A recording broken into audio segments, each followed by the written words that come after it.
భక్తికి ఫలితమేమి? శాంతిగా ఉండగలగాలి.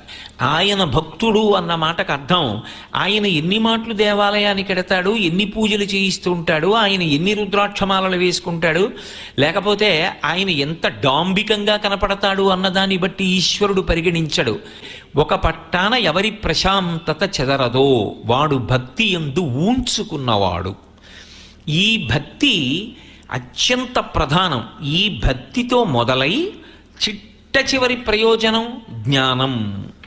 ఈ భక్తి యందు మీరు చూడండి, ప్రధానంగా మొదలెక్కడవుతుంది అంటే భగవంతుడన్నవాడికి ఒక రూపం ఉంది, కరచరణాదులు ఉంటాయి, ఆయన ఎక్కడో ఉంటాడు, నేను ఇక్కడ పూజ చేస్తే ఆయన వింటాడు, ఆయన విన్నవాడు నన్ను అనుగ్రహిస్తాడు, అనుగ్రహించి కనపడతాడు, ఒకవేళ కనపడకపోయినా నన్ను రక్షిస్తాడు, నా కోరిక తీరుతాడు. ఒక విశ్వాసం, ఒక నమ్మకంతో మొదలవుతుంది.